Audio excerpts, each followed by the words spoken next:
Class 10, चाहे वो किसी का बोर्ड हो, Bihar board, UP board, Jharkhand board, chemistry subject है। केमिस्ट्री रसायन विज्ञान, metal and non metal, metal and non metal, ये बहुत ही इम्पोर्टेंट चैप्टर होता है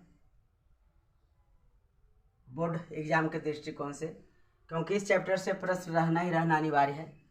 हर एक प्रारूप में होंगे, ऑब्जेक्टिव में होंगे, सब्जेक्टिव में होंगे, शॉर्ट होंगे या लॉन्ग होंगे, रहता ही है। तो आज का वीडियो आप ध्यान से पूरे अंत तक देखेंगे, क्योंकि पूरा लेक्चर धातु और अधातु चैप्टर का लगभग 2 वीडियो में या 3 वीडियो में बन पाएगा। देखते हैं। धातु और अधातु, धातु एवं अधातु चैप्टर का नाम हो गया, सब्जेक्ट है रसायन विज्ञान, केमिस्ट्री। तो हम लोग सबसे पहले समझते हैं तत्व। तत्व है क्या? तत्व एक शुद्ध पदार्थ है जो एक ही प्रकार के अणुओं से निर्मित होता है। तत्व एक शुद्ध पदार्थ है जो एक ही प्रकार के अणुओं से निर्मित होता है। अब तक कुल 118 तत्व ज्ञात हैं, जिसमें से कुछ प्राकृतिक है और कुछ मैनमेड है, यानी आर्टिफिशियल है। कुछ नेचुरल है तो कुछ आर्टिफिशियल तत्व हैं। यही तत्व का हम सबसे पहले एक पढ़ेंगे धातु, जो है मेटल, एक है अधातु, जो है नॉन मेटल के नाम से जाना जाता है, और बीच का एक और है उपधातु। तो सबसे पहले मैं चर्चा कर लूँ आपको धातु और अधातु के बारे में, कि धातु और धातु होता क्या। हम कैसे पहचानेंगे कि जो दी गई तत्व है, दिया गया जो पदार्थ है, वह धातु होगा और अधातु होगा। तो इसके 2 प्रॉपर्टीज होंगे, एक फिजिकल एक केमिकल, भौतिक गुणों के आधार पर और रासायनिक गुणों के आधार पर। हम लोग धातु और अधातु में फर्क लिख सकते हैं, समझ सकते हैं।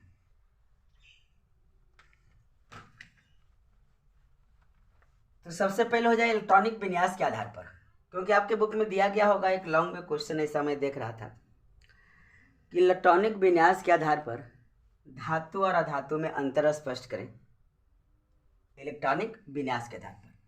तो चलिए हम एक उदाहरण देते हैं आपको सोडियम का। हम पता करें कि सोडियम धातु है या कि अधातु। हम बता रहे हैं इलेक्ट्रॉनिक कन्फिगरेशन, यानी इलेक्ट्रॉनिक विन्यास के आधार पर, इलेक्ट्रॉनिक विन्यास के आधार पर धातु एवं अधातु में अंतर, धातु एवं अधातु में अंतर स्पष्ट करना। और फिर ये विद्युत के सुचालक होते हैं धातु, और धातु विद्युत सुचालक नहीं होते हैं। क्यों? आइए हम एक उदाहरण से पहले समझते हैं। सोडियम को मैंने लिखा, न इसे हम छू रहे हैं, न इसे हम आँखों से देख रहे हैं, फिर भी हम बता देंगे कि यह धातु ही होगा या अधातु ही होगा। बस इतना जानना होगा हमें कि सोडियम का जो परमाणु संख्या है वह 11 होता है। परमाणु संख्या का अर्थ हो गया सोडियम के एक परमाणु में 11 प्रोटॉन होते हैं, और जितना प्रोटॉन होता है उतना ही इलेक्ट्रॉनों की संख्या भी होती है। इसे हम कक्षाओं में वितरित करेंगे। तो पहली कक्षा में 2 जो नील्स बोर ने दिए थे, 2n²। एक क्वेश्चन होता है केमिस्ट्री में कि नील्स बोर के अनुसार परमाणुओं के कक्षाओं में अधिकतम संख्या कितनी हो सकती है। 2n² हम लोग पढ़े थे। पहली कक्षा को K, दूसरी कक्षा को L, तीसरी को M, फिर N O P। नंबर देते हैं 1 2 3 4 5। 2n² पर हम बैठाएंगे तो K सेल में, यानी K कक्षा में अधिकतम इलेक्ट्रॉनों की संख्या होगी, इंटू है गुना हो गया। इनकी जगह हम 1 देंगे, ये वाला 1 देंगे, जो नंबर मैंने पुट किया हूँ। 1 का स्क्वायर हल करेंगे 2 आएगा, अर्थात K में अधिक से अधिक 2 इलेक्ट्रॉन हो सकते हैं। आते हैं हम L में, 2n²। n की जगह 2 देंगे, स्क्वायर करेंगे, 2 दूनी 4 दूनी 8, बच गया 1 और, क्योंकि 11 था, 2 8 10 हो गई 1। अंतिम कक्षा में 1 इलेक्ट्रॉन है। सोडियम के अंतिम कक्षा में 1 इलेक्ट्रॉन है, यानी संयोजी इलेक्ट्रॉन कितने हो गए? 1 हो गए। किसके? तो सोडियम के संयोजी इलेक्ट्रॉन 1 हैं। अर्थात जब जब अंतिम कक्षा में यानी संयोजी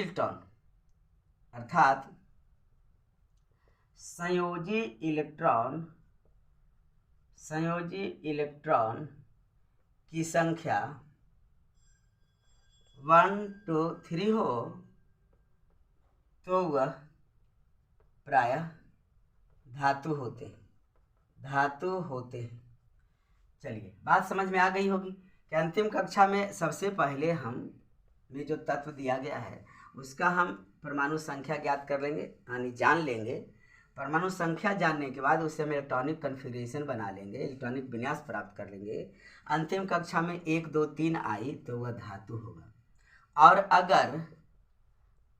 अगर संयोजी इलेक्ट्रॉन का अर्थ हो गया अंतिम कक्षा में संयोजी इलेक्ट्रॉन की संख्या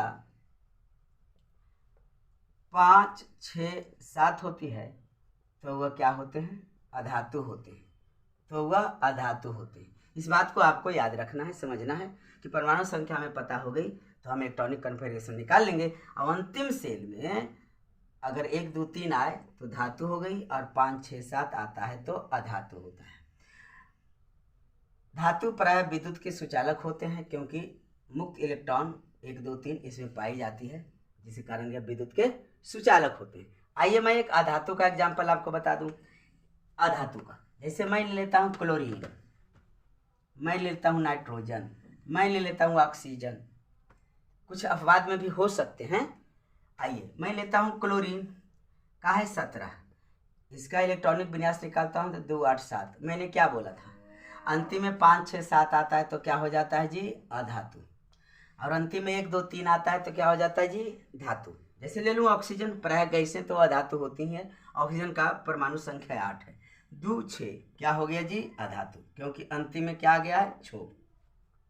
ले लेता हूँ नाइट्रोजन, होता है 7, 2 कितना हो गया जी? 5, अंतिम में 5 आ गया तो क्या हो गया जी? अधातु। क्या हो गया जी? अधातु। तो अगर 5 6 7 आए तो अधातु, 1 2 3 आए तो धातु। अब सवाल उठता है कि 4 आए तो, जैसे 4 आए तो कार्बन अधातु होता है। अब उसके कुछ अप्रूफ होते हैं, जैसे ग्रेफाइट है तो विद्युत के सुचालक है, इसलिए उसे धातु वर्ग में रखा गया है। तो कुछ अपवाद में होंगे, लेकिन आप देख लेंगे 118 तत्व में अधिकांश आपको इलेक्ट्रॉनिक विन्यास के आधार पर यही आपको मिलेगा कि 1 2 3 आता है तो वह धातु होता है और 5 6 7 आता है तो वह अधातु होता है। चलिए मैं एक ट्रिक और आपको बता रहा हूँ धातु अधातु पहचानने का। धातु और अधातु पहचानने का मैं एक ट्रिक और आपको दे रहा हूँ। आइए, धातु एवं अधातु में विभेद यानी पहचानने का ट्रिक देखिए। जैसे हम लिखते हैं सोडियम, इसको नाइट्रियम कहा जाता है क्योंकि इसका Na होता है ना संकेत, तो नाइट्रियम होता है, नाइट्रियम होता है ना। तो अगर अंत में यम यानी UM आए तो वह धातु होता है। इसका एग्जाम्पल कई हम देख लेते हैं, जैसे मैग्नीशियम यम आ गया, धातु है। पोटासियम यम आ गया, धातु है। लीजिए सोना यानी गोल्ड, तो सोना का क्या होता है? औरम होता है, औरम। UM आ गया, जब UM आ गया तो क्या हो गया? धातु। अर्जेंटम यानी चांदी, देखिए चांदी अगर आ जाए तो इसका लैटिन नेम होता है अर्जेंटम। UM आ गया, UM आ गई तो क्या हो गई? धातु। तो UM आ जाए तो धातु, UM आ जाए तो धातु, यानी यम आ जाए तो धातु, यही आपको याद रखना है। यम आ जाए तो धातु। अगर कोई तत्व दी गई है आपको तो उसे आप लिख लेंगे या उच्चारण करेंगे तो भी समझ में आ जाएगा। उच्चारण करेंगे तो भी समझ में आ जाएगा कि यम आती है तो धातु होता है, यानी UM। अगर इंग्लिश वर्ड में लिख रहे हैं, उसको इंग्लिश में लिख रहे हैं तो UM आता है लास्ट में, तो उसे हम क्या कहेंगे? धातु। जैसे सोडियम का नाइट्रियम होगा। अब मैग्नीशियम है तो मैग्नीशियम तो मैग्नीशियम ऐसे ही लिखा था इंग्लिश में, मैग्नीशियम यूएम आ गया, यूएम आ गया तो क्या हो गया, धातु हो गया। चलिए धातु का तो पहचान आप लोग कर लिए, आप लोग प्रैक्टिस कर लेंगे 118 तत्व पीरियोडिक टेबल रखकर। तो यम आता है तो धातु होता है। अब सवाल उठता है कि हम अधातु को कैसे पहचानेंगे। अधातु को अगर अंत में न यानी एन आए तो अधातु होते, तो वह तत्व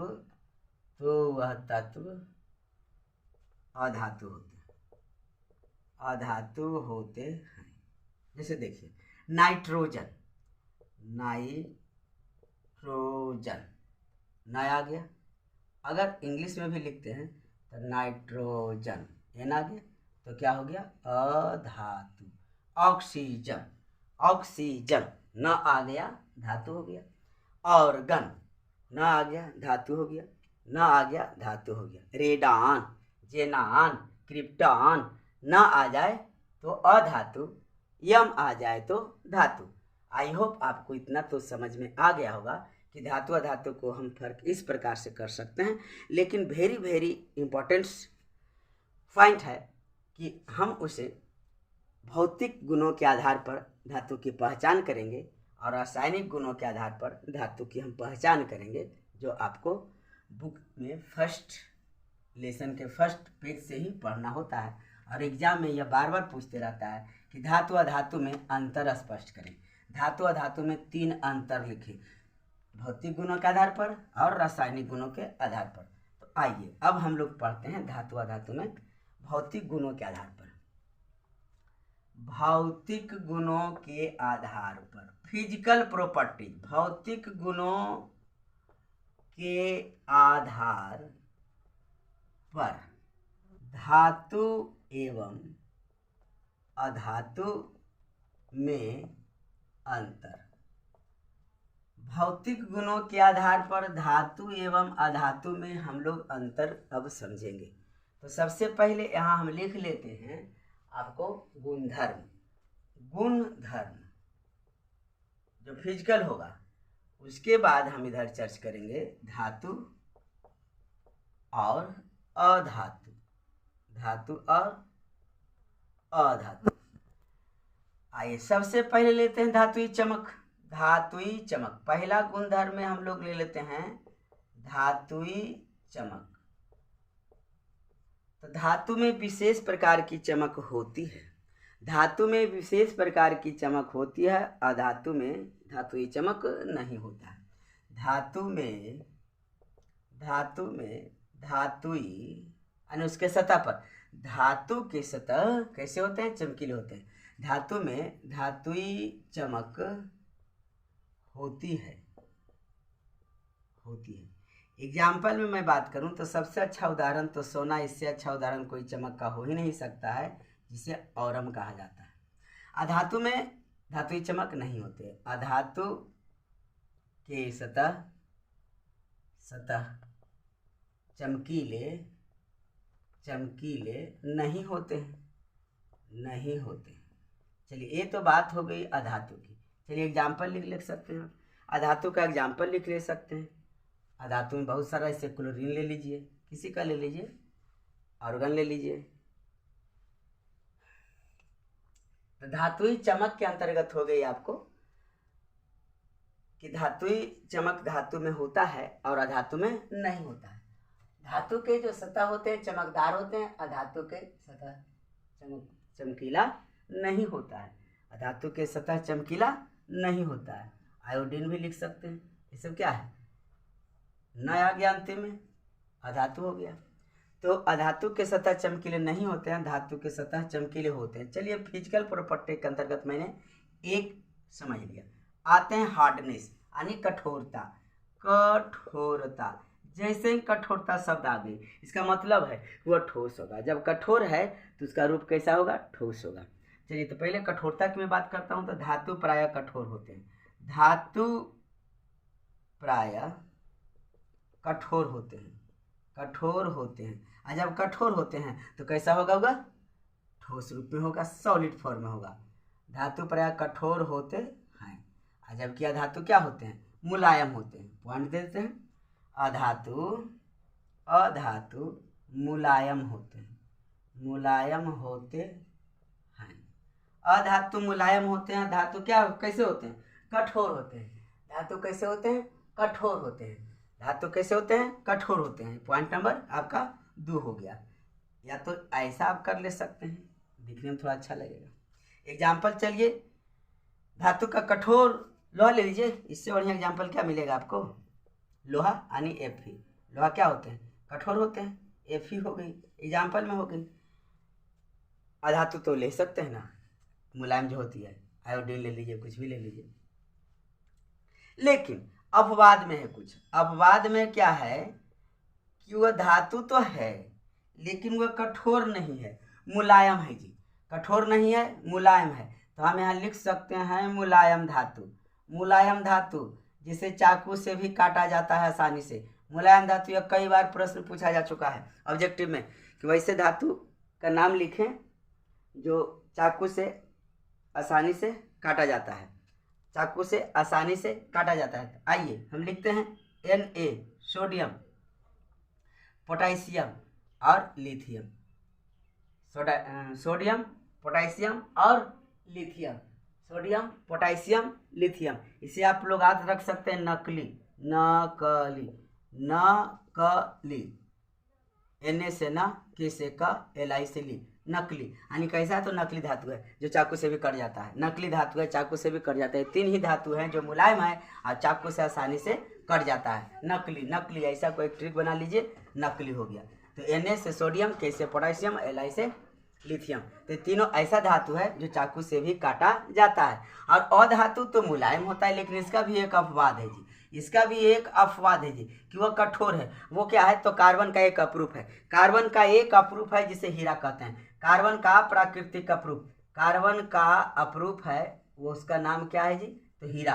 कार्बन का अप्रूफ हीरा है जो कि कठोर होता है, जो कि क्या होता है? कठोर होता है। यह दुनिया के सबसे कठोरतम पदार्थ है अधातु के रूप में, जो कि कार्बन का अप्रूफ है, फिर भी सबसे कठोर है, सबसे कठोर है, फिर भी वह अधातु है। जबकि कहा गया है कि अधातु प्राय मुलायम होते हैं, अधातु प्राय मुलायम होते हैं। ऐसा भी प्रश्न आ सकता है कि अधातु है लेकिन वह कठोर है। कौन सा है? तो हीरा है। धातु है लेकिन मुलायम है, वो क्या है? तो सोडियम, पोटेशियम और लिथियम। सोडियम, पोटेशियम और लिथियम, जिसे हम कहते हैं नकली, नकली, नकली पोटेशियम।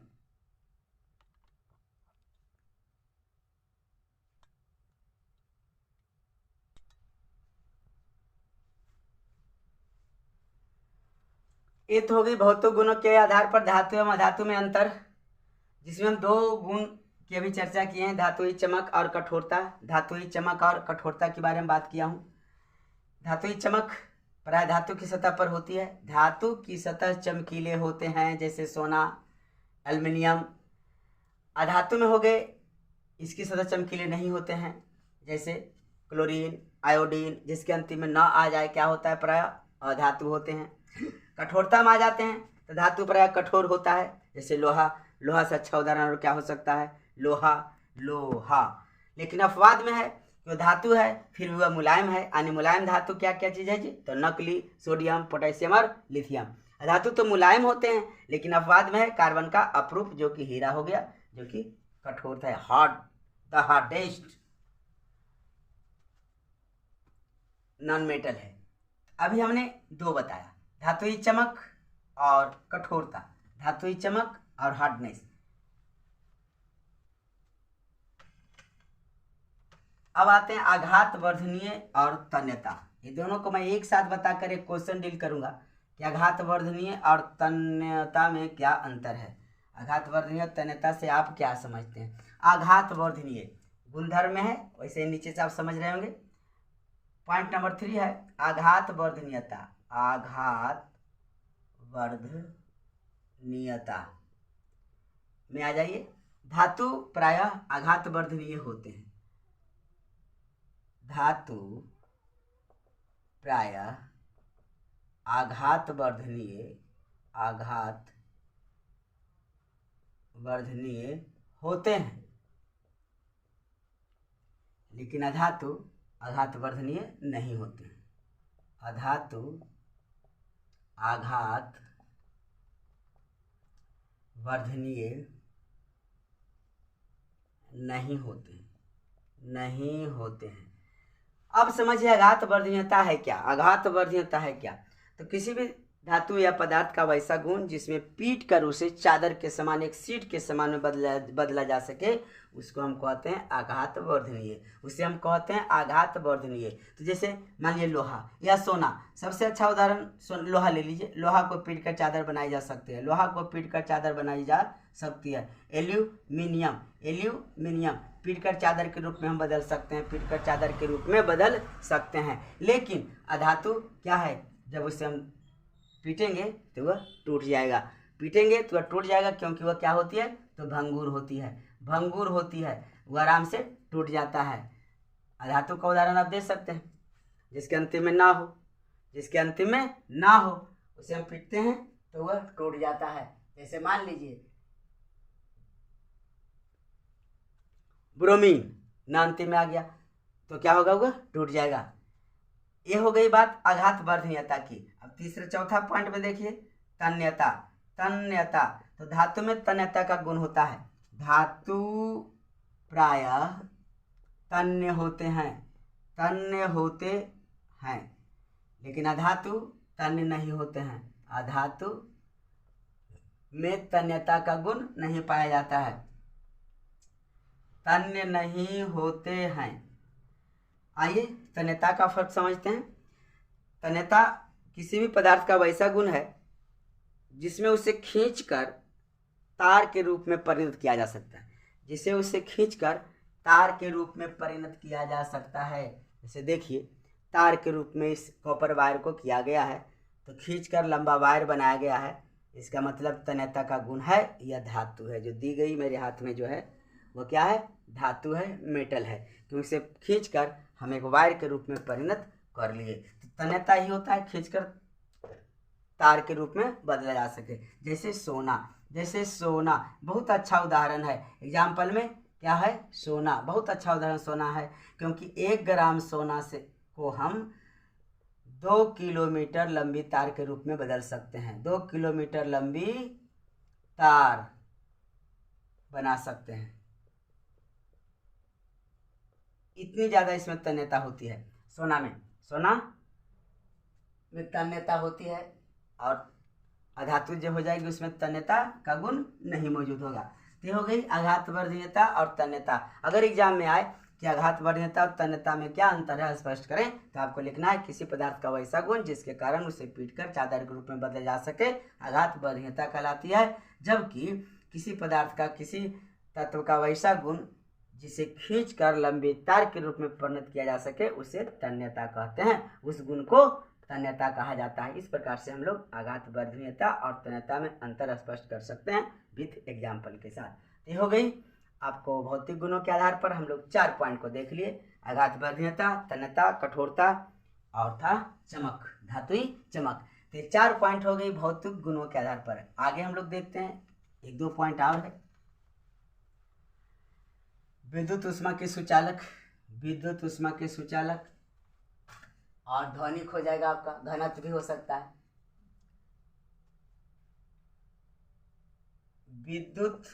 अगला पॉइंट 5, विद्युत एवं ऊष्मा के सुचालक। तो धातु प्रायः विद्युत एवं ऊष्मा के सुचालक होते हैं। यानी गुड कंडक्टर, सुचालक होते हैं। धातु प्रायः क्या होते हैं, ऊष्मा और विद्युत के सुचालक होते हैं। जैसे सबसे अच्छा इसका उदाहरण होगा चांदी का। चांदी ही सबसे अच्छा उदाहरण होगा ऊष्मा के और विद्युत के सुचालक का। अधातु प्रायः ऊष्मा और विद्युत के कुचालक होते हैं। अधातु विद्युत एवं ऊष्मा के कुचालक होते हैं। देखिए तो धातु, विद्युत और उष्मा के सुचालक हो गए, जिसका अच्छा उदाहरण था क्या, चांदी। और अधातु विद्युत और उष्मा के कुचालक होते हैं, लेकिन इसका एक अपवाद है। अधातु वो है, अपवाद में है, अधातु तो है लेकिन वह उष्मा के विद्युत के सुचालक है। वो क्या है, तो ग्रेफाइट है, तो अधातु लेकिन वह उष्मा विद्युत के सुचालक हैं। जो आपके पेंसिल में लगे हुए होते हैं ग्रेफाइट, वह विद्युत के क्या होते हैं, सुचालक होते हैं, विद्युत के सुचालक होते हैं। यहाँ से सवाल उठता है कि धातु जो पराय उष्मा के सुचालक कैसे होते हैं, धातु उष्मा के सुचालक कैसे होते हैं, एक प्रायोगिक प्रदर्शन करें। तो मैं इसे क्वेश्चन बनाकर आपको हल करूंगा। पहले एक दो और देख लेते हैं। आइए पॉइंट नंबर हम लोग 6 को देखते हैं। पॉइंट नंबर 6 को देखते हैं। ध्वनिक, ध्वनिक मतलब सोनरस, अंग्रेजी में से क्या कहा जाता है, सोनरस। तो धातु को पीटने पर या उस पर ठोकर लगाने से धातु प्राय सोनरस होते हैं, उससे आवाज आती है, ध्वनिक होता है। धातु प्राय ध्वनिक होते हैं यानी अगर उसे हम पीटे, उस पर ठोकर लगाएं तो उससे आवाज निकलेगी, लेकिन अधातु से विशेष आवाज नहीं निकलता। अधातु प्राय ध्वनिक नहीं होते हैं, ध्वनिक नहीं होते हैं। ये तो हो गई ध्वनिक की बात। अब यहाँ पर हम देख सकते हैं घनत्व, देख सकते हैं घनत्व, गलनांक और क्वथनांक। घनत्व में आ जाइए, पॉइंट अगला 7 भी देख ही लेते हैं। घनत्व उच्च होते हैं, धातु का घनत्व, क्वथनांक भी ले लीजिए, गलनांक भी ले लीजिए, कैसे होते हैं, उच्च होते हैं, उच्च होते हैं। जबकि अधातु के घनत्व जो है, घनत्व हो जाए, क्वथनांक हो जाए, गलनांक हो जाए, क्वथनांक गलनांक निम्न होते हैं, निम्न होते हैं। तो ये तो बात हो गई आपकी धातुओं का। और अधातुओं में जो फर्क हमने डिफ्रेंशिएट किया वो था physical property, depend on physical property, यानी भौतिक गुणों के आधार पर हम लोगों ने धातु और अधातु में अंतर को समझा कि धातु और अधातु में हम कैसे विभेद करेंगे। मैंने 7 कुल पॉइंट गुणधर्म बताया। घनत्व, ध्वनिक, विद्युत के उष्मा और सुचालक, कठोरता, चमक। ये तो हो गई आपकी फिजिकल प्रॉपर्टी से। लेकिन केमिकल प्रॉपर्टी से पढ़ने से पहले आइए क्वेश्चन को हम लोग हल कर लेते हैं कि धातु उष्मा के सुचालक होते हैं, धातु उष्मा के सुचालक होते हैं, एक प्रायोगिक प्रदर्शन द्वारा आप बताएं। यह ऐसा सवाल बोर्ड में आ चुका है, इसके लिए एक फिगर भी बनाना होता है। क्वेश्चन होगा आपका, प्रश्न है, मैं यहाँ प्रश्न बना देता हूँ। धातु प्रायः उष्मा के, मैं उष्मा की बात कर रहा हूँ फिलहाल, उष्मा के सुचालक होते हैं, सुचालक होते हैं प्रयोग द्वारा, यानी चित्रानुसार समझावें या वर्णन करें। ऐसा कुछ सवाल आपको आने वाला है एग्जाम में। इसका आंसर बहुत ही आसान तरीके से समझ सकते हैं लड़कियां लोग, या तो आप लोग भी अपने डेरे में खाना बनाते होंगे घर में। तो अगर मैं कलछी से भुंजिया या सब्जी कुछ भूंज रहा हूँ, अगर कुछ देर तक कढ़ाई में उसे छोड़ दूँ, फिर से उसे कलछी को पकड़ूँ तो गर्म लगता है, हाथ जलने लगता है, हमें एहसास होती है गर्म होने का। इसका मतलब है कि मैंने तो कढ़ाई में रखा था कलछी का सिर्फ अगला भाग, फिर यहाँ कैसे गर्म हो गया। इसका मतलब है उष्मा गमन करती है, इसका मतलब है उष्मा गमन करती है, उष्मा एक स्थान से दूसरे स्थान तक गमन कर रही है। इसके प्रयोग के लिए चित्र हम बना लेते हैं एक स्टैंड के सहारे। चलिए, एक मैंने स्टैंड बना लिया और इस स्टैंड से एक धातु का कोई पतली चादर ऐसा कुछ हो बांध दिया, ये आपका है स्टैंड। मोम की सहायता से हम तिल्ली लगाएंगे, मोम की सहायता से हम इतनी दूरी पर तिल्ली लगा लेते हैं, 3, 4 तिल्लियां लगा लिए। मोम की सहायता से, मोम की सहायता से तिल्ली, काटे की माचिस की तिल्ली ले लीजिए, काटे जो होता है माचिस में, तिल्ली लगा लिया, लगाया। अब यहाँ बुनसेन बर्नर या ज्वालक की सहायता से हम इसे गर्म करेंगे। ये हो गया बर्नर,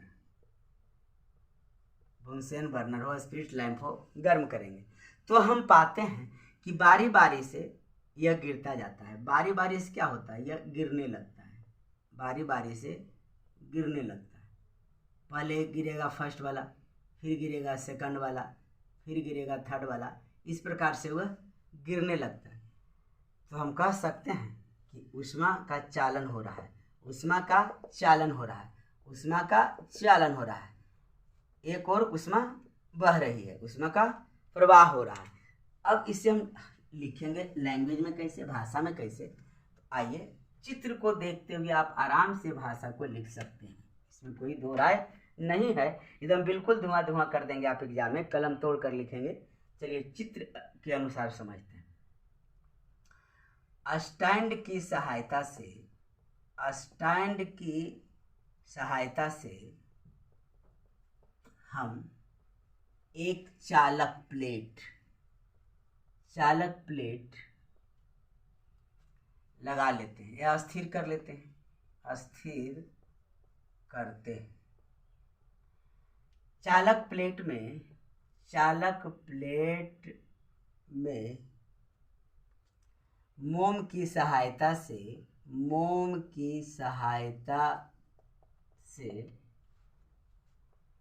तिल्लियों को स्थापित करते हैं या लगाते हैं, सेट करते हैं, स्थापित करते हैं। प्लेट के एक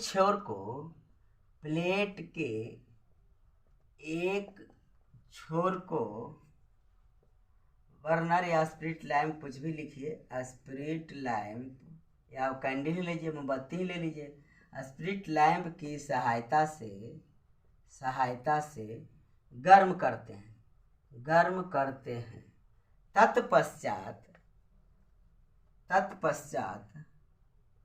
यानी फलस्वरूप तत्पश्चात हम पाते हैं कि तिल्लियां बारी बारी से गिरने लगती है,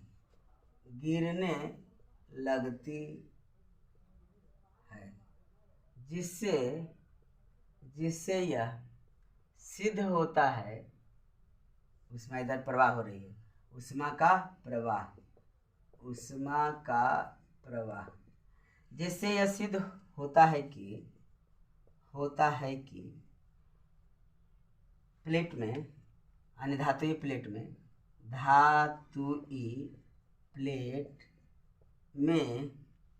ऊष्मा का प्रवाह हो रहा है, ऊष्मा का प्रवाह यानी गमन हो रहा है, ऊष्मा का गमन हो रहा है, ऊष्मा का प्रवाह हो रहा है। तो हम लोगों ने देखा कि एक प्रयोग के द्वारा, चित्र के सहायता से हमने यह साबित कर दिया कि धातुई प्लेट ऊष्मा का प्रवाह करता है, ऊष्मा का गमन होता है। अगर धातु हो तो अधातु में ऐसा नहीं होगा, बिल्कुल नहीं होगा, सिर्फ धातु ही ऊष्मा का गमन करता है। अब हम लोग पढ़ेंगे केमिकल प्रॉपर्टी से धातु और अधातु में अंतर, केमिकल प्रॉपर्टी से रासायनिक गुणों के आधार पर, धातु और अधातु में अंतर, रासायनिक गुणों के आधार पर धातु और अधातु में अंतर, रासायनिक गुणों के आधार पर धातु एवं अधातु में अंतर, रासायनिक गुणों के आधार पर धातु धातु में अंतर। तो सबसे पहले तो हम देख लेंगे कि वायु से अभिक्रिया। वायु अगर बोला जाए तो आप उसे ऑक्सीजन ही समझें। उसके बाद हम लोग देखेंगे जल से अभिक्रिया। उसके बाद हम लोग देखेंगे अम्ल और क्षार से अभिक्रिया।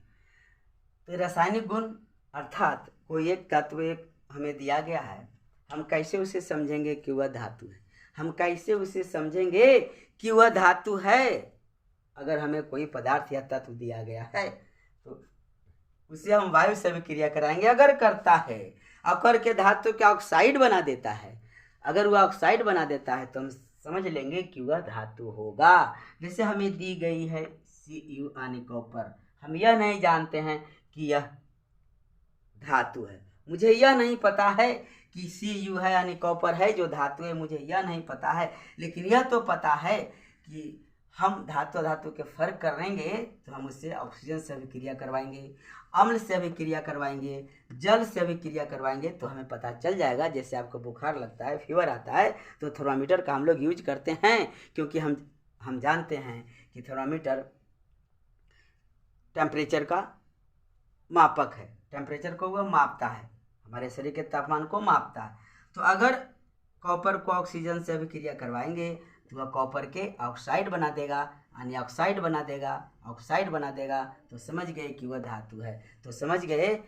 धातु है। अगर कोई तत्व ऑक्सीजन से अभिक्रिया करके वायु से अभिक्रिया करके ऑक्साइड का निर्माण करे तो हम समझेंगे कि वह धातु ही होगा। धातु के साथ अभिक्रिया वायु का, यानी धातु जब वायु से अभिक्रिया करती है तो क्या करता है, पहले हम उसको समझते हैं। अगर वह वायु से अभिक्रिया करके ऑक्साइड बना दिया तो वह धातु होगा। ऑक्साइड बना दिया तो धातु का समझ गए होंगे। तो अब हम इसका एक भाषा लिखते हैं, लैंग्वेज लिखते हैं। फर्स्ट पॉइंट देते हैं, वायु के साथ अभिक्रिया। वायु जैसे ही आए आप समझ लीजिए कि ऑक्सीजन होगा। वायु के साथ अभिक्रिया किसका, दिया गया तत्व का। दिया गया तत्व है जो अगर वायु से अभिक्रिया करके ऑक्साइड बना दिया, यानी धातु प्लस ऑक्सीजन। धातु अगर होगा ऑक्सीजन से अभिक्रिया करके अगर बना दिया धातु ऑक्साइड, धातु के ऑक्साइड बना दिया तो समझ जाइए कि वह धातु ही होगा। एक एग्जांपल ले लेते हैं। जैसे मान लीजिए कॉपर है, Cu है, इसको बैलेंस करते हैं। कॉपर ऑक्सीजन से अभिक्रिया कर दिया तो क्या बना दिया, 2CuO बना दिया। 2 दूनी 2 1 2, ठीक है। तो कॉपर के ऑक्साइड बना दिया, अच्छा उदाहरण हो गया। वैसे ही कर सकते हैं मैग्नीशियम के ऑक्साइड, Fe लोहा के ऑक्साइड। तो यहाँ देखिए एक नोट में मैं आपको बता दूं थोड़ा सा कि जो Cu है, नोट Cu कॉपर को अगर हम उसमें आग डालेंगे, उसको गर्म करेंगे तो प्रज्वलित नहीं होगी। Cu प्रज्वलित नहीं होता है, यानी उसमें हम जब उष्मा का प्रवाह करेंगे, उसे गर्म करेंगे हीटर पर या बुनसेन बर्नर पर या स्टोव पर या गैस पर से, उसे जब हम पूरा गर्म करेंगे तो प्रज्वलित नहीं होगी। प्रज्वलित नहीं होता है परंतु उसका दहन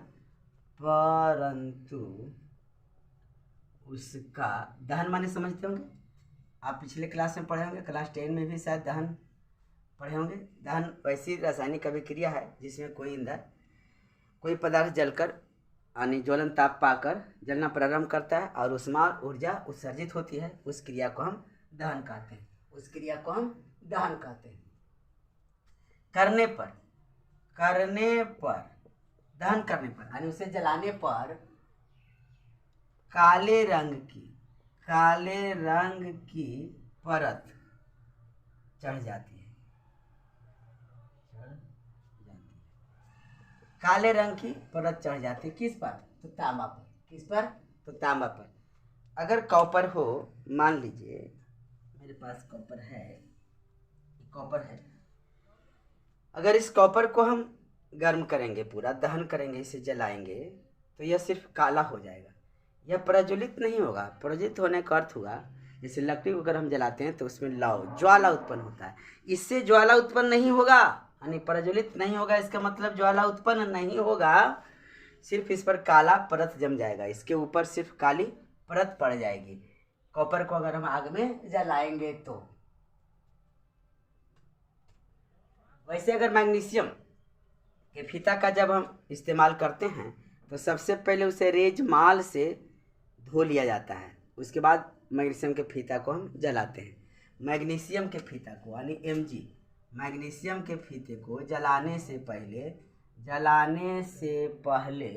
रेजमाल से धोया जाता है, रेजमाल से धो लिया जाता है, धोया जाता है। ये प्राय स्कूल में मैग्नीशियम के फीते को जलाने वाला प्रयोग करवाया जाता है, सस्ता है इसलिए यह करवाया जाता है।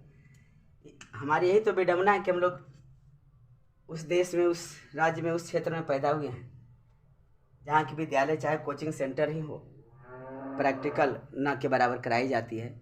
महंगी है, सरकार इस पर खर्च भी कर रहा है, लेकिन लोग करते नहीं हैं, टीचर उन्हें दिखा नहीं पाते हैं।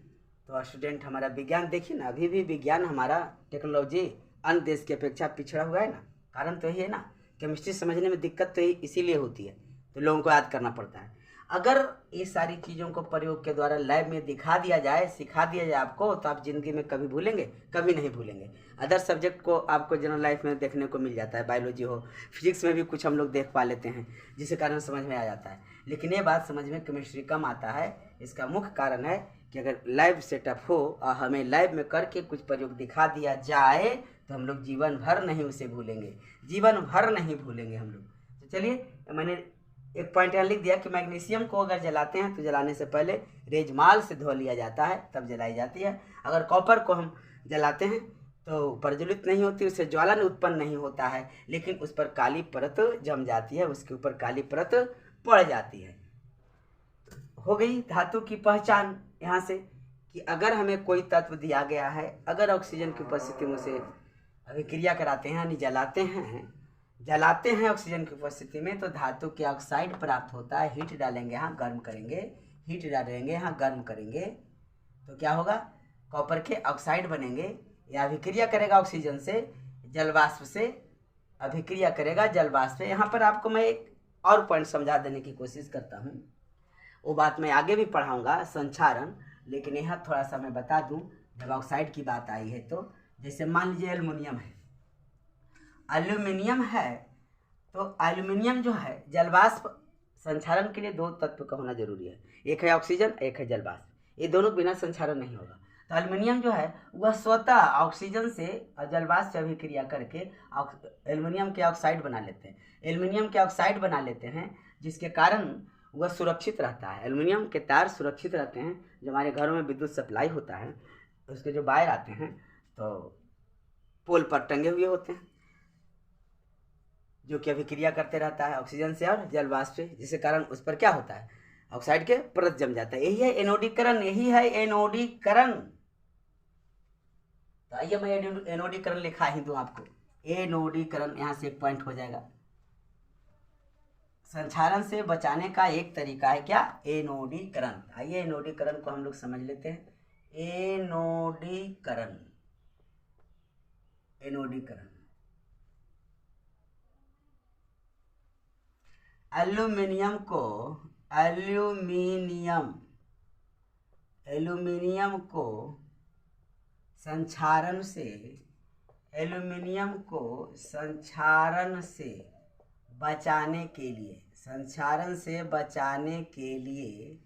एल्यूमिनियम को संक्षारण से बचाने के लिए एनोडीकरण किया जाता है।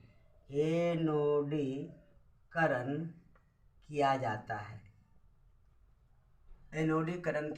है। तो सवाल है एनोडीकरण है क्या? मैंने तो अभी आपको बताया नहीं।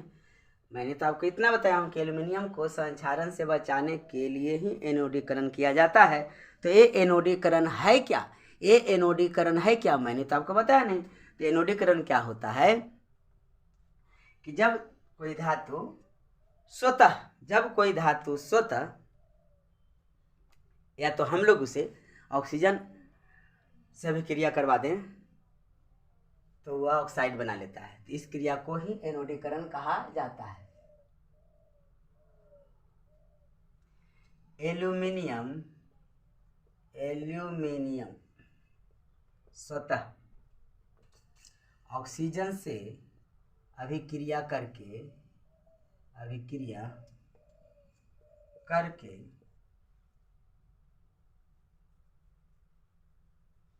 एल्यूमिनियम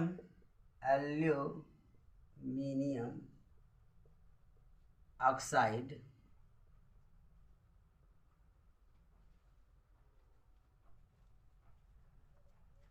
की परत का निर्माण करता है। यही आपका हो गया एनोडीकरण। मान लीजिए एल्युमिनियम है, इसे खुली हवा में छोड़ देंगे तो जलवाष्प और ऑक्सीजन से विक्रिया करके इसके ऊपर क्या होगी, एक परत जम जाएगी ऑक्साइड का एक परत जम जाएगी, जिसके कारण वह सुरक्षित हो गया संक्षारण से। अब समझना है संक्षारण है क्या, एक वर्ड आ गई संक्षारण है क्या, संक्षारण क्या है। तो जब कोई धातु ऑक्सीजन या जलवाष्प से विक्रिया करती है तो उसकी धातुई गुण जाती रहती है, यानी खो जाती है, धातुई गुण समाप्त हो जाती है। इससे उसका चमक समाप्त हो जाना, वह भंगुर हो जाता है, टूटने लगता है। जैसे लोहे में जंग का लगना, इससे क्या होता है, उसकी धातुई गुण समाप्त हो गई। धातुई गुण लगभग धीरे धीरे समाप्त होने लगती है, एक समय ऐसा आता है कि बिल्कुल समाप्त हो जाती है, क्योंकि वह धातु अभिक्रिया कर लिया क्या चीज़ से, तो ऑक्सीजन से, वह संक्षारित हो गई, जलवाष्प से अभिक्रिया कर लिया। तो संक्षारण से बचाने का उपाय भी आगे हम लोग बताएंगे, आगे पढ़ेंगे, जस्तीकरण करके या पेंट करके या ग्रीज लगा करके, ये सारा कुछ है पढ़ने का, उसे हम लोग आगे पढ़ेंगे। तो एनोडीकरण कंप्लीट हो गई। यहाँ हम लोग यह समझ लिए कि किस प्रकार से हम धातु को समझ पाएंगे। जब वह ऑक्सीजन से विक्रिया करती है तो ऑक्सीजन से विक्रिया करके वह ऑक्साइड का निर्माण कर लेता है, तो समझेंगे कि दिया गया पदार्थ एक धातु है। लेकिन कुछ ऐसे भी धातु हैं जो ऑक्सीजन से विक्रिया ही नहीं करते, कुछ ऐसे धातु हैं जो ऑक्सीजन से अभिक्रिया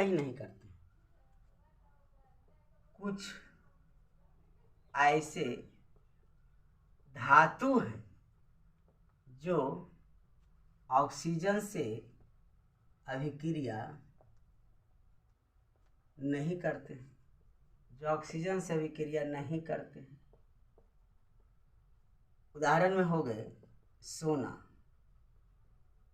और चांदी। सोना चांदी से हम लोग को अभी दूर रहना है। सोना चांदी महंगी होती है जी, जब तक हम लोग पढ़कर कुछ बन न जाएं तब सोना चांदी के पीछे भागेंगे। सोना चांदी के पीछे अभी नहीं भागना है, अभी सिर्फ शिक्षा के पीछे भागना है। सोना चांदी तो खुद आ जाएगी मेरे पास। तो अभी हमको तो यहाँ समझ लीजिए आप कि दो ऐसे धातु हैं जो ऑक्सीजन से अभिक्रिया नहीं करते हैं। इसीलिए तो यहाँ भी प्रश्न आता है कि सोना और चांदी का प्रयोग आभूषण बनाने में क्यों किया जाता है। सोना और चांदी का प्रयोग आभूषण बनाने में क्यों किया जाता है, क्योंकि इसमें विशेष प्रकार की चमक होती है, अधिक चमकीला होता है और यह संक्षारण नहीं होता है, इसका संक्षारण नहीं होता है, जिसके कारण ही सोना और चांदी का उपयोग आभूषण बनाने में किया जाता है। अगर सवाल आ जाए एग्जाम में कि सोना और चांदी का प्रयोग इस्तेमाल आभूषण बनाने में क्यों किया जाता है, तो हमें लिखना है कि सोना और चांदी प्रायः ऑक्सीजन से अभिक्रिया नहीं करते हैं, जिसके कारण उनका संक्षारण नहीं होता है, इसमें विशेष प्रकार की चमक होती है, इसलिए सोना और चांदी का उपयोग आभूषण बनाने में किया जाता है। अब यहाँ से एक पॉइंट और आपकी बनेगी, उभयधर्मी ऑक्साइड क्या है। जब ऑक्साइड की चर्चा हो रही है तो यहीं पर पढ़ लेना चाहिए हमें कि उभयधर्मी, तो उभय से आप समझ रहे होंगे, आप हिंदी व्याकरण पढ़े होंगे, उभयलिंग जैसे पेरेंट्स, जिसमें मेल और फीमेल दोनों होता है, बस वहीं से आपको समझ में आ जाएगी और याद भी रहेगा। चलिए मैं पॉइंट आपको बता रहा हूँ कि उभयधर्मी ऑक्साइड क्या है। उभयधर्मी ऑक्साइड यह भी इम्पोर्टेंट है, यह भी पूछा जा चुका है एग्जाम में। उभयधर्मी ऑक्साइड से आप क्या समझते हैं, उभयधर्मी ऑक्साइड क्या है, उभयधर्मी ऑक्साइड से आप क्या समझते हैं। इम्पोर्टेंट है तो है, कई बार पूछा जा चुका है। इसका आंसर बनाते हैं जी, वे धातु के ऑक्साइड, वैसे धातु के ऑक्साइड वैसे धातु के ऑक्साइड जो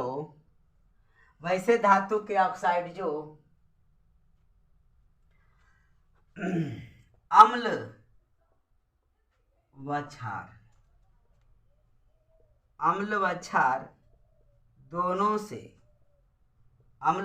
दोनों से अभिक्रिया कर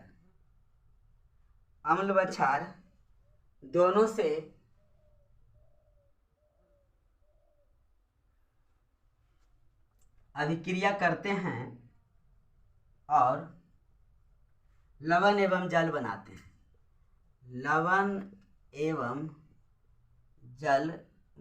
हैं।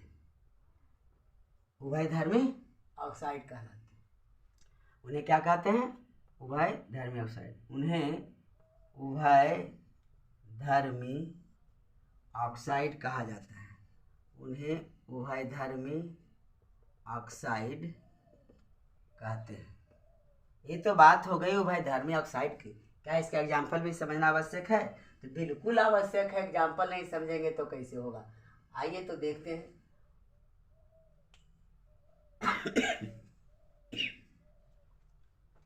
इसका उदाहरण, उभयधर्मी ऑक्साइड के उदाहरण को देख लेते हैं। एग्जाम्पल, एल्यूमिनियम ले लिया। एल्यूमिनियम की ऑक्साइड हो गया। ये हो गई आपकी क्या? Aluminium oxide. एल्यूमिनियम ऑक्साइड है। एल्यूमिनियम ऑक्साइड का आपका सूत्र हो गया। इसका मैंने अभी क्रिया करा दिया HCl से, हाइड्रोक्लोरिक अम्ल से। हाइड्रोक्लोरिक अम्ल से अभी क्रिया करा दिया तो यह बना दिया आपको लवण। क्या बना दिया? लवण बना दिया।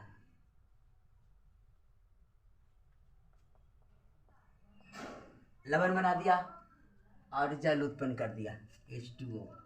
ये हो गया आपका जल, ये हो गया आपका लवण।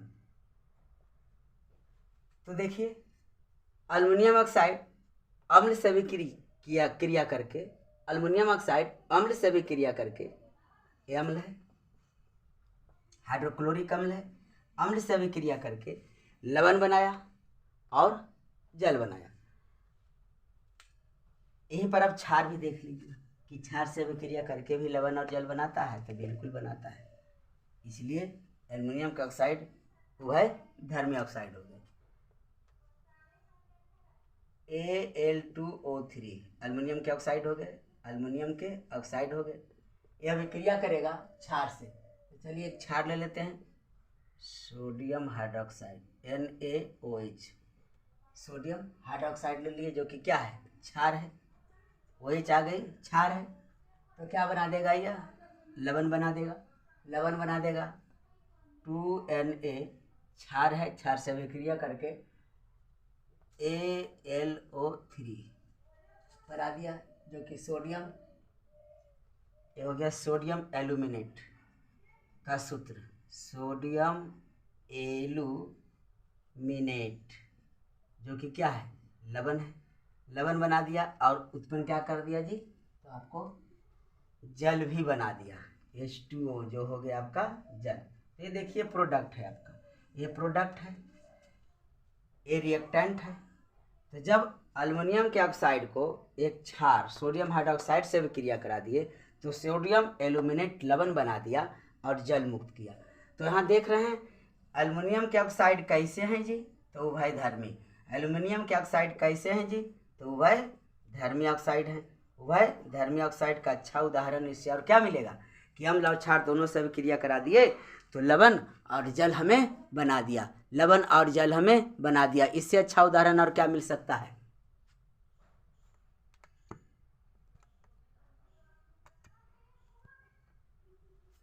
इससे अच्छा उदाहरण तो और कुछ नहीं मिलेगा कि एल्युमिनियम ऑक्साइड को जब मैंने अभी क्रिया कराया HCl हाइड्रोक्लोरिक अम्ल से तो लवण और जल बनाया। यही एल्युमिनियम ऑक्साइड को मैंने क्षार से भी क्रिया कराया सोडियम हाइड्रोक्साइड से, तो सोडियम एल्यूमिनेट नामक लवण बना दिया और जल बना दिया। तो उभयधर्मी ऑक्साइड हो गई ना। उभयधर्मी ऑक्साइड क्या होते हैं? वैसे धातु के ऑक्साइड कहलाते हैं उभयधर्मी ऑक्साइड, जो कि अम्ल और क्षार दोनों से अभिक्रिया करता हो। अभिक्रिया के दौरान अभिक्रिया के फलस्वरूप लवण और जल का निर्माण करता हो, उसे हम क्या कहते हैं? उभयधर्मी ऑक्साइड कहते हैं। यह भी कई बार पूछा गया है जी, मैं बार बार आपको बोल रहा हूँ। जहाँ इंपॉर्टेंट लगे उस प्रश्न पर ध्यान देना है ज़्यादा। ये तो हो गई आपकी ऑक्सीजन से अभिक्रिया। ये तो बात चल गई ऑक्सीजन से अभिक्रिया की। अब हम लोग जरा देख लेते हैं जल से देख लेते हैं, फिर अम्ल और क्षार का कुछ पढ़ लेंगे। उभयधर्मी ऑक्साइड में अम्ल भी तो देख ही लिए, यहाँ तो भी देख ही लिए कि जब कोई धातु अम्ल से अभिक्रिया करता है तो क्षार बनाता है, जब कोई धातु अम्ल से अभिक्रिया करता है तो क्षार बनाता है। थोड़ा सा नोट यहाँ मैं यही लिख देता हूँ, उसके बाद जल का मैं पढ़ाऊंगा। थोड़ा सा नोट में मैं बता देना चाहता हूँ, क्योंकि कभी कभी आ सकता है ऐसा सवाल।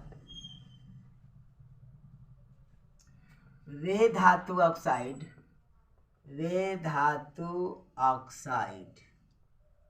जो केवल और केवल अम्ल के साथ, वैसे धातु के ऑक्साइड जो केवल अम्ल के साथ अभिक्रिया करता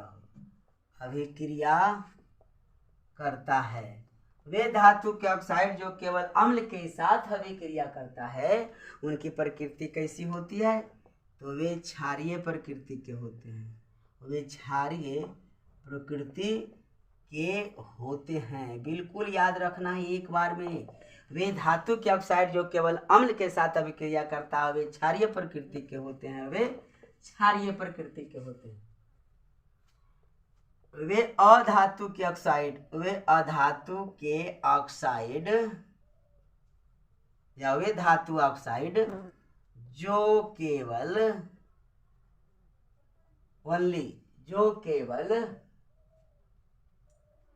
क्षार के साथ, सीधे उसका उल्टा जी, क्षार के साथ अभिक्रिया करता है,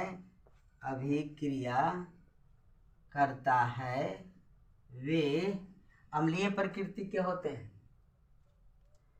वे अम्लीय प्रकृति के होते हैं। एक जगह दोनों को समझिए ध्यान से, एक बार में एक आंख इस पे दौड़ाइए और नेक्स्ट आंख इस पर दौड़ाइए, उसके बाद आपको समझ में आएगा। धातु के ऑक्साइड जो अम्ल के साथ अभिक्रिया करे क्षारीय प्रकृति का होगा, वह धातु कैसा होगा? क्षारीय प्रकृति का होगा। और वैसे अधातु ऑक्साइड जो क्षार से, केवल क्षार के साथ अभिक्रिया करे, वह अम्लीय प्रकृति का होगा। वैसे अधातु का ऑक्साइड जो केवल क्षार से अभिक्रिया करे अम्लीय होगा। वैसे धातु के ऑक्साइड जो केवल अम्ल के साथ अभिक्रिया करे, उसकी प्रकृति कैसी होगी? तो क्षारीय होगी। उसकी नेचर गुण कैसा होगा? उसका नेचर कैसा होगा? तो बेसिक होगा, यहाँ एसिडिक होगा। तो ये तो हो गई आपकी अम्लीय और क्षारीय।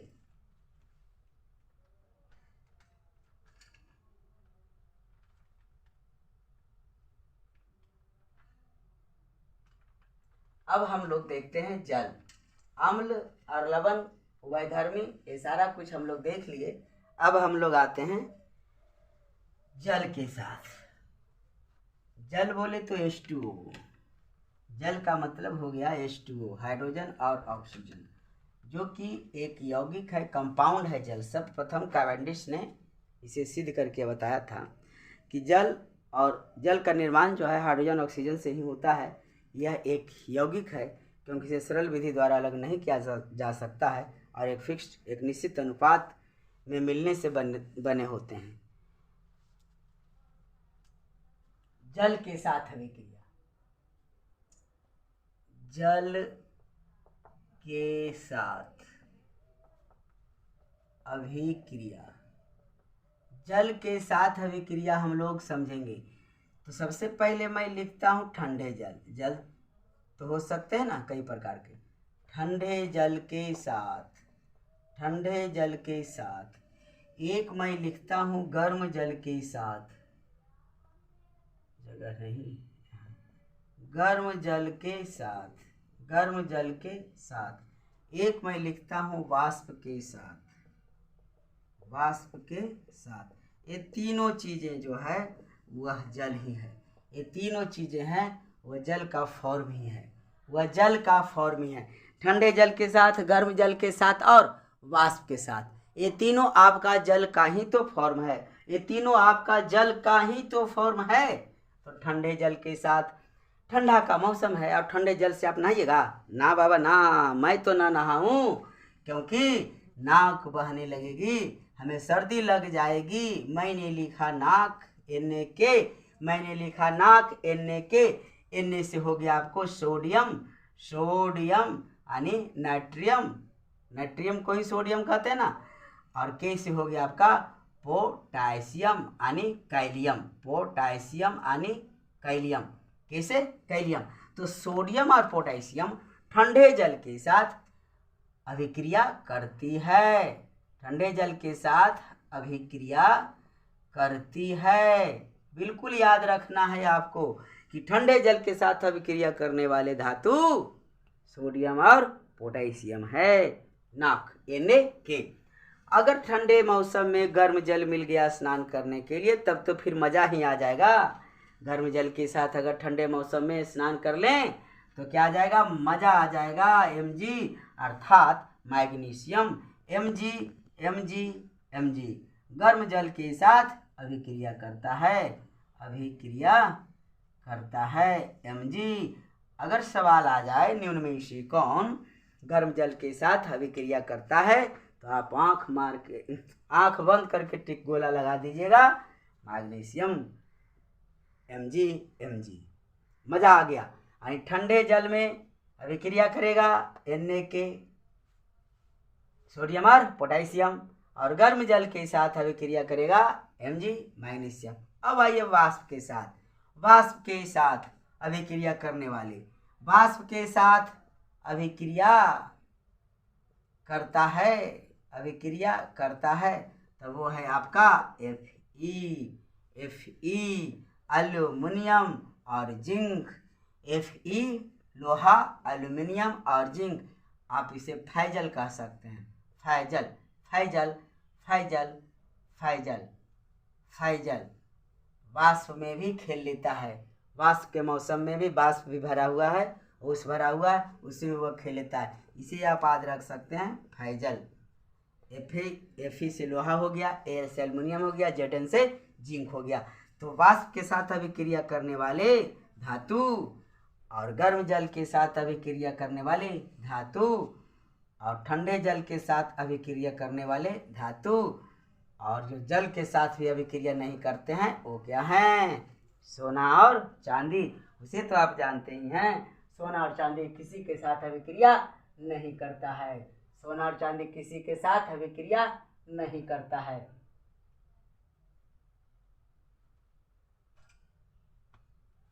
ये तो हो गए जल के साथ अभिक्रिया।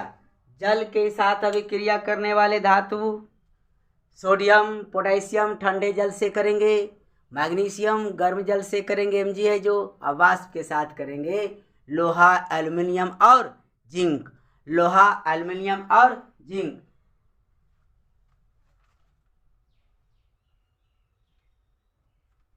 अब मैं आपको कुछ क्वेश्चन दे देता हूं, ऑब्जेक्टिव तरह का होंगे, ऑब्जेक्टिव तरह का क्वेश्चन बनेंगे, ऑब्जेक्टिव तरह का क्वेश्चन बनेंगे। मैं क्वेश्चन आपको दे रहा हूं, क्वेश्चन फर्स्ट होगा, एक ही शब्द में उत्तर दें, ऑब्जेक्टिव क्वेश्चन होगा, ऑब्जेक्टिव। नंबर 1, मैं कुछ देर रुकूंगा, आप सोचेंगे उसका आंसर, उसके बाद मैं आंसर दूंगा। सबसे अधिक तन्य धातु, सबसे अधिक तन्य धातु, सबसे अधिक तन्य धातु बोलिए। क्या मैंने कुछ देर पहले बताया आपको कि 1 ग्राम से 2 किलोमीटर लंबी तार खींची जा सकती है? बिल्कुल सही है, वही है जी, जिससे हमें अभी दूर रहना है। वो क्या है? सोना। सबसे अधिक तन्य धातु सोना। नेक्स्ट है ऐसी अधातु, ऐसी अधातु जो द्रव अवस्था में होती है, जो द्रव अवस्था में होती है, जो द्रव अवस्था में होती है जी, सोचिए। वैसी अधातु, मैं धातु की बात नहीं कर रहा हूं। अगर आप सोच रहे हैं पारा तो गलत सोच रहे हैं, क्योंकि पारा द्रव होती है लेकिन वह उष्मा के सुचालक हैं जी। तो वैसे अधातु जो द्रव अवस्था में होती है वो क्या है? ब्रोमीन, यानी Br। ब्रोमीन क्या है? द्रव अवस्था में पाई जाने वाली अधातु है। प्रश्न संख्या 3, कमरे के ताप पर, कमरे के ताप यानी एवरेज होता है 27 डिग्री सेल्सियस। कमरे के ताप पर, कमरे का ताप 27 डिग्री सेल्सियस एवरेज है, पर द्रव अवस्था में, द्रव अवस्था में पाई जाने वाली धातु, पाई जाने वाली धातु यानी वो धातु है लेकिन कमरे के ताप पर द्रव अवस्था में होती है, वो क्या है? बिल्कुल आप सही सोच रहे हैं, वो है पारा। वो है पारा, जिसका संकेत क्या होता है? Hg, पारा। आइए, धातु प्रायः क्या होते हैं? तो चमकीले होते हैं। धातु प्रायः क्या होते हैं? तो चमकीले होते हैं। तो क्या ऐसे कोई अधातु भी है जो चमकीले होते हैं? एक अधातु का नाम लिखें, एक अधातु जो चमकीली होती है। जबकि मैंने कहा धातु चमकीली होती है, एक अधातु जो चमकीली होती है, यानी अपवाद में आ गया। एक अधातु जो चमकीली होती है, एक अधातु जो चमकीली होती है, तो इसका आंसर हो जाएगा बिल्कुल क्या? आयोडीन। आयोडीन होती है चमकीली, लेकिन होता है वह क्या? अधातु। अधातु जो चमकीली होती है। नेक्स्ट और देख लीजिए, कम से कम एक आध सवाल और। कार्बन का अपरूप, कार्बन का अपरूप जो कि अधातु है। जैसे हम लोग जानते हैं कि अधातु प्रायः भंगुर होती है, पीटने पर वह टूट जाता है। कार्बन का अपरूप अधातु जो सबसे कठोर है, वो क्या है? बिल्कुल बिल्कुल सही जी, हीरा ही होगा। हीरा, हीरा क्या है? वह प्राकृतिक पदार्थ है जो कि सबसे कठोर है। वह कार्बन का क्या है? तो एक अपरूप है। कार्बन का अपरूप है, कार्बन का अपरूप है।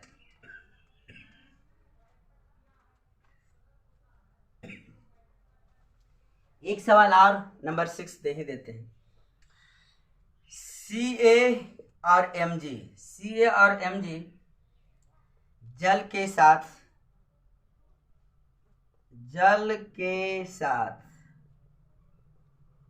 अभिक्रिया कर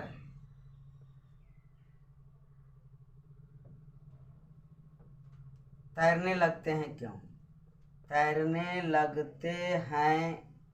क्यों? जल के साथ जब अभिक्रिया करता है Ca कैल्शियम या मैग्नीशियम, तो वह तैरने लगता है। ऐसा क्यों होता है? इसका आंसर होगा क्योंकि जब जल के साथ अभिक्रिया करता है Mg और Ca, तो वह हाइड्रोजन गैस के बुलबुले बनाता है, उसी के साथ वह चिपक जाता है, जिसके कारण बुलबुले के साथ वह तैरने लगता है। जब Ca या Mg जल के साथ यानी H2O के साथ अभिक्रिया करते हैं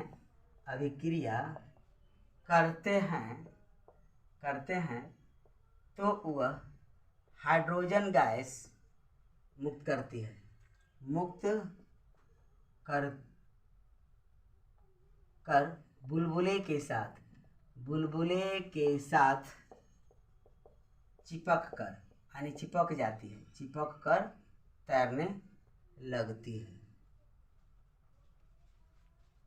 यहाँ से भी सवाल आ सकता है कि Ca और Mg जल के साथ अभिक्रिया कर वह तैरने क्यों लगती है? तो आपको डायरेक्ट आंसर लिखना है क्या, कि जल से जब अभिक्रिया करती है तो वह हाइड्रोजन गैस के बुलबुले उत्पन्न करता है, हाइड्रोजन गैस के बुलबुले उत्पन्न करता है, जिसके फलस्वरूप बुलबुले के साथ चिपक जाती है और वह तैरने लगता है, यहाँ से एक क्वेश्चन और है, एक क्वेश्चन और है। मैंने अभी कई क्वेश्चन अभी आपको बनाया था। गर्म जल के साथ अभिक्रिया कौन करता है? Mg। ठंडे जल के साथ अभिक्रिया कौन करता है? सोडियम और पोटेशियम Na और K। वाष्प के साथ अभिक्रिया कौन करता है? तो Fe, Al और Zn। कौन अभिक्रियाशील नहीं है? किसी दूसरे पदार्थ के साथ अभिक्रिया नहीं कर पाता है, तो है क्या? सोना और चांदी। एक बहुत ही इंपॉर्टेंट सवाल है, एक बहुत ही इंपॉर्टेंट क्वेश्चन रहा। क्वेश्चन से मैं इसे करवा देता हूँ, तब फिर हम लोग नेक्स्ट वीडियो में चलेंगे। अगले दिन हम आपको बताएंगे धातु का निष्कर्षण। धातु का निष्कर्षण जहाँ हमें खनिज अयस्क समझना होगा, गैंग अन्य अशुद्धियाँ समझनी होगी, फिर धातु क्रम होंगे, अन्य अशुद्धि को दूर कैसे करेंगे, कौन से ऑक्साइड हैं, कौन से कार्बोनेट है, कौन से सल्फाइड है, जिसका कौन विधि से हम उसका निष्कर्षण करेंगे, निस्तापन विधि होगा कि भर्जन विधि होगा, ये सब कुछ हम लोग नेक्स्ट वीडियो में करेंगे। क्योंकि इस वीडियो में संभव नहीं है, बहुत लंबी हो जाएगी। तो हम सिर्फ आज एक क्वेश्चन को डील करवा रहा हूँ, वो वेरी इंपॉर्टेंट क्वेश्चन होगा। वो क्वेश्चन है कि सोडियम को केरोसिन में डुबाकर क्यों रखा जाता है? सोडियम को केरोसिन में, केरोसिन यानी मिट्टी तेल घासलेट, केरोसिन में डुबाकर क्यों रखा जाता है? बहुत ही इंपॉर्टेंट है, कई बार पूछा जा सका है। क्यों रखा जाता है? इंपॉर्टेंट सवाल है। सोडियम मतलब Na हो गया, सोडियम मतलब Na हो गया। उसे डुबा कर रखेंगे कहाँ? तो केरोसिन में, ना तो उसे जल में रखेंगे, क्योंकि ठंडे जल से अभिक्रिया कर लेगा, जल उठेगा। ऑक्सीजन से भी अभिक्रिया कर लेगा सोडियम, जल उठेगा। तो इसे केरोसिन में डुबा कर रखा जाता है। सोडियम एक अभिक्रियाशील, अति उच्च लिख सकते हैं, अति अभिक्रियाशील। आपके बुक में देखिए चार्ट दिया होगा, पोटेशियम, सोडियम डिक्रीजिंग ऑर्डर में सजा कर रखा होगा। ये ऊपर की ओर इंक्रीजिंग ऑर्डर में जाए तो टॉप पर मिलेगा आपको के, उसके बाद Na, यानी सोडियम एक अति अभिक्रियाशील पदार्थ है या तत्व है, या तो फिर धातु लिख सकते हैं आप, तत्व है, यानी धातु है। सोडियम क्या है? धातु है। साथ ही तथा इसका ज्वलन ताप मैं आपको समझा दूं। ज्वलन ताप क्या है? वह न्यूनतम ताप जिस पर कोई पदार्थ जलना प्रारंभ करता है, वह न्यूनतम ताप जिस पर कोई पदार्थ जलना प्रारंभ करता है, उसे हम ज्वलन ताप कहते हैं। जैसे एक माचिस की तिल्ली से मैं कागज में आग लगा दूंगा, माचिस की तिल्ली से कागज में आग लगा दूंगा, लेकिन माचिस की तिल्ली से लकड़ी के लौग में क्या हम जला सकते हैं? माचिस की तिल्ली से आग पकड़ेगा? नहीं पकड़ेगा ना। तो इसका ज्वलन ताप कम होती है, जिसका कम होगा वही जल्दी जल उठेगा। इसका ज्वलन ताप बहुत ही कम होता है, बहुत ही कम होता है। जब ज्वलन ताप कम है, अभिक्रियाशील अधिक है, तो यह स्वयं वायु के संपर्क में आते ही जल उठेगा। बहुत ही कम है, जिसके कारण स्वतः यानी स्वयं, इटसेल्फ, स्वतः ऑक्सीजन के या वायु या हवा के संपर्क में आते ही जल उठता है, आते ही जलने लगता है। इसलिए इन्हें केरोसिन में डुबाकर रखा जाता है। क्योंकि सोडियम तो ठंडे जल से भी अभिक्रिया कर लेगा ना, तो जल में तो नहीं रखेंगे ना। सोडियम जल से भी अभिक्रिया करता है, तो जल में नहीं रखेंगे, जल उठेगा, सोडियम नष्ट हो जाएगा जलकर। तो केरोसिन में डुबा कर रखेंगे। क्यों रखेंगे? मैंने आपको बताया कि सोडियम अति क्रियाशील तत्व है, धातु है, और इसका ज्वलनताप बहुत ही कम होता है, जो स्वतः ऑक्सीजन के संपर्क में आते ही जलने लगती है। तो ऑक्सीजन से संपर्क तोड़ा गया केरोसिन में डालकर, केरोसिन में डाल दिए तो ऑक्सीजन से संपर्क उसका न रहा। और केरोसिन क्या है? एक कार्बनिक पदार्थ है, केरोसिन। कहाँ? पेट्रोलियम से इसका निर्माण होता है, पेट्रोलियम से इसका निर्माण होता है, पेट्रोलियम से इसका निर्माण होता है जी। तो पेट्रोलियम क्या है? जीवाश्म ईंधन है जी। तो वायु के संपर्क को तोड़ने के लिए ही केरोसिन में इसे डुबा कर रखते हैं ताकि सोडियम स्वतः न जले। आई होप आपको समझ में आ गया होगा। तो नेक्स्ट वीडियो में हम लोग खनिज, अयस्क, धातु के निष्कर्षण के बारे में हम लोग पढ़ेंगे। तब तक के लिए जय हिंद।